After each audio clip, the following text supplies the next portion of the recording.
What's the best thing you have ever said in an interview?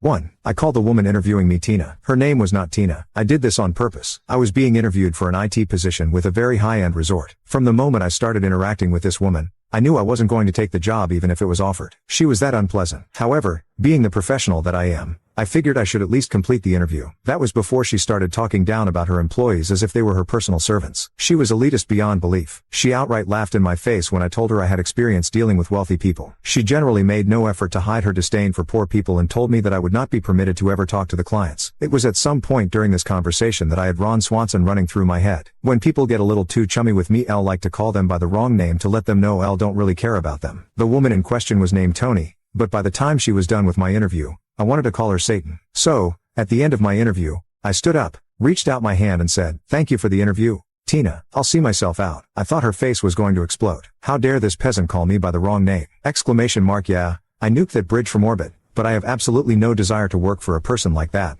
nor anyone who would associate with her. 2 years ago I was in a visa interview at the embassy. He was a young man who had already rejected 4 members before me and I was not sure I would succeed. He started asking me several questions, apparently in which he was not convinced, and then his last question was, "Is that your dad's tie?" My reply, "Yes, it's a sentiment. It always brought my dad good luck and I believe it would do the same for me. That's it." He smiled and his next words were the golden words, "Have a nice day." I told him that answer because I had observed him all the time when he was interviewing. He had worn an old watch and when he was typing something on his computer or when his phone got a notification or something and the screen lit up, I had seen an older man's photo, clearly resembling him with the beard and the nose, which made me realize that this guy had lost his dad or he had a big love for dads. 3. Beast mode. I was being interviewed by a team of 5 developers and there was a conversation with one of them that went like this: "Interviewer, what do you do when someone estimates a deadline that's too short for a project you're going to be working on?" Me, it really depends on the size of the project and how soon the deadline is. For example, if someone is asking me to build Facebook in 2 days, I'll probably let them know that it's not going to be feasible. They laughed a little on the Facebook example, which helped setting up the mood. Then he continued, "Interviewer, what if you were assigned a project that wasn't as large as Facebook?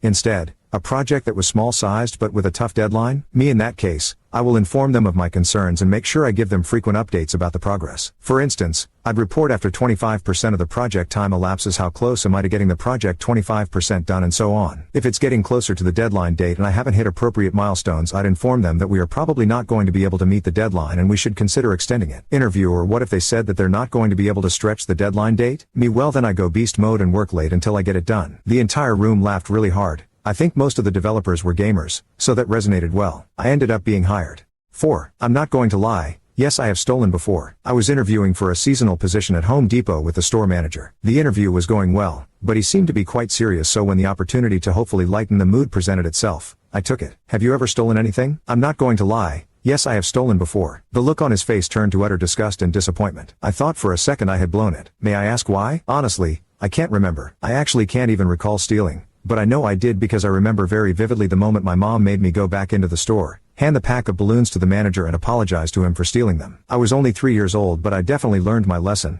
I haven't stolen anything since. He roared with laughter and said that was the best and most honest thing he had ever heard in a job interview. I walked out of there with a job.